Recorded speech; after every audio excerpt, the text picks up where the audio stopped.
Toli mwavu ku Bukedde TV. Ze Innocent gusolwa. Musajja omukkiriza yagalanga nnyo okusoma, okusaba Mukama Katonda we. Lumu omusajja omugaga yamusanga asoma. Ali mu ssaala asoma. Kyova mukoonako n'amugamba nti nkuwe zaabu gold. Nyina muno gold zange pieces 10 nzikuwe. Musajja tunaava ku byali asoma n'amutunuulira nga mutataganya okuva mu ssaala ye. N'amugamba nti kale goli mugaga, n'amugamba ndi mugaga muzito. Onsanyusiza njagadde nkuweeko zaabu va ku ebyo by'okola.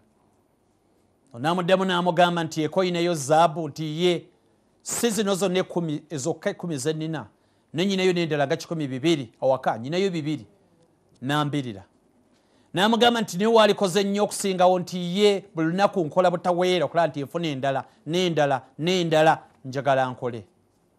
Kyova amuddemu n'amugamba nti sisobola kutwala zaabu wa musajja mwavu nga muwa omusajja omugagga.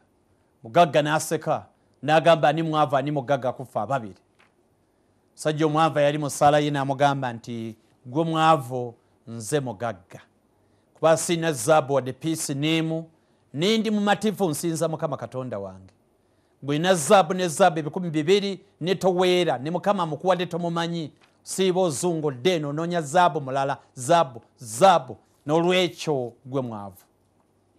Sijja kannyonnyola nnyo naye mutoli mwavu kategeeza obutawankawanka nnyo n'okubeera mu mativu ekyo Mukama kyakuwadde n'okufunayo obudde bwa Mukama n'osabako ebyo ebitono by'olina bimala.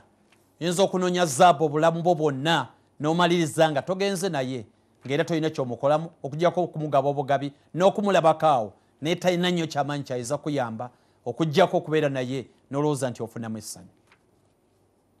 Toli mwavu mutwe gwe mwavu.